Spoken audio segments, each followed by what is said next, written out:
exclaimed Jackie Paper, running out of his house after a sudden rainstorm. He stood at the curb and looked down at the water. Gosh, anybody would have to be a magician to get across the street, he thought. Then, as Jackie watched, the water began to swirl and churn and bubble. All the colors of the rainbow appeared like magic in the puddle. Red, yellow, blue, green, orange, violet.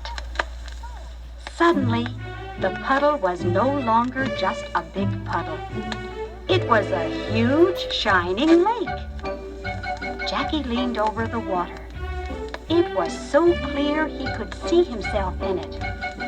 But what happened to his clothes? They were different. Instead of his own shirt and trousers, he was wearing a velvet jacket and long hose.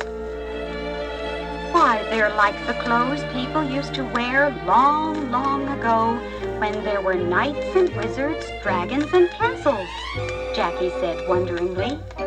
Where did they come from?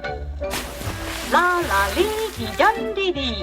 A big green bumpy backed dragon came swimming over the water. La la lee dee dum dee diddle dee dee, he sang. Puff! Cried Jackie. Puff, the magic dragon. Hello, Jackie, bellowed Puff. How nice to see you again. With a flip of his funny tail, Puff steered close to the shore where Jackie was standing. Puff, will you help me across this puddle, this lake? Asked Jackie. Sure thing, roared Puff. Just use the ramp. Jackie looked around. What ramp? He asked.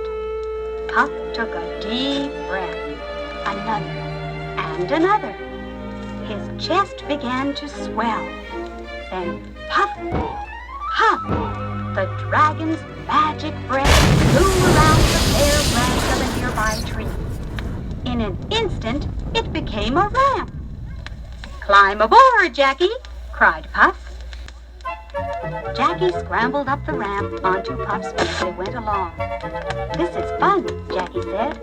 Then he cried suddenly, Look, over there! He pointed to a leaf floating in the water a short distance away. The leaf was changing shape. Bigger and bigger it grew, rising high above the water. It's a ship, Jackie exclaimed, clutching Puff tightly. Yes, agreed Puff. And that black flag she's flying means trouble. Soon the ship was close enough so they could see the deck. They're pirates, she cried, and they have a little girl on board. They're chasing her around the deck. Help! Help! Called the little girl as she fled across the deck, the pirates close behind.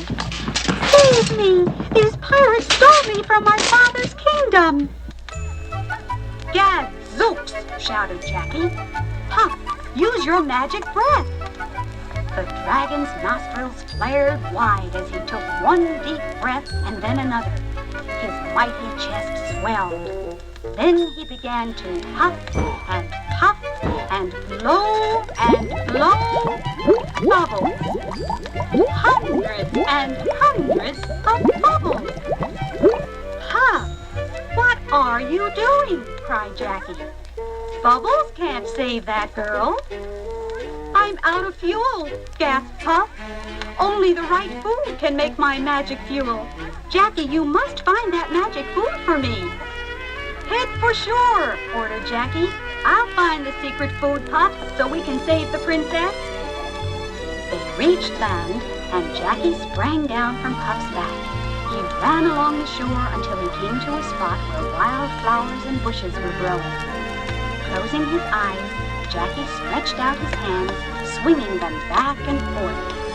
Then, suddenly, a strange feeling made him stop. He pointed to a bush with bright berries on it. Here, Puff, he called. Here's your magic food.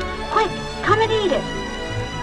I just hope this is the right food, Puff mumbled, forgetting his manners and talking with his mouth full of berries.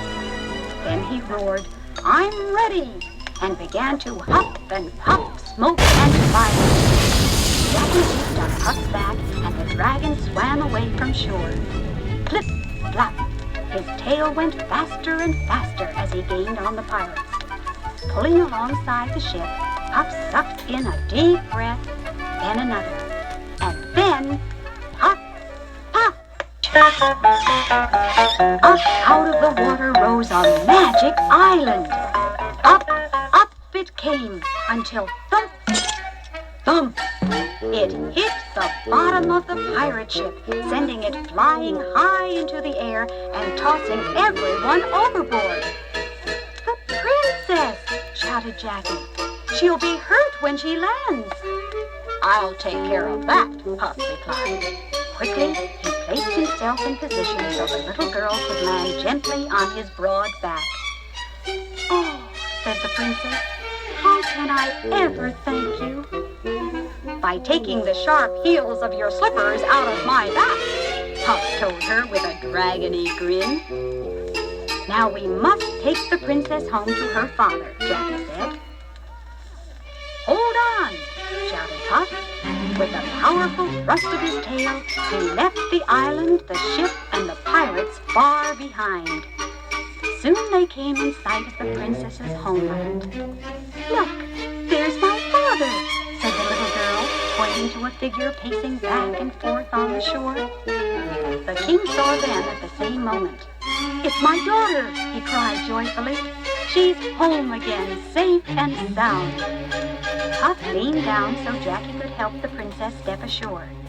"You can thank Puff the magic dragon, father," said the little girl. "He saved me with his magic breath. He just blew once." "Twice," Puff corrected her modestly. The king smiled. "Anything I have is yours for helping my daughter," he said. "Only name it." But the two friends shook their heads. They did not want a reward for their good deed. "Then goodbye, dear Puff and Jackie," said the princess. "I'll never forget you." She set off for the castle with her father. "Odd bodkins!" exclaimed Jackie. "Who would ever have thought crossing a lake could be so exciting?" "It was fun," the dragon agreed. "But now I must say goodbye too, Jackie. See you soon." And with a farewell flip of his long tail, Puff swam back to the deep water that dragons love. Sadly, Jackie waved goodbye to his friend. Would he really see Puff again, he wondered? At that instant, the water around him began to change, whirling and churning all the colors of the rainbow. Another moment, and the lake was only a puddle. The ship was just a floating leaf, and Jackie was dressed in his own clothes again. "But how did I ever do it?" Jackie asked himself, staring around in wonderment. "How did I ever get over here on the other side of the big puddle?" For when Jackie Paper looked down at his shoes, he saw that they were perfectly dry.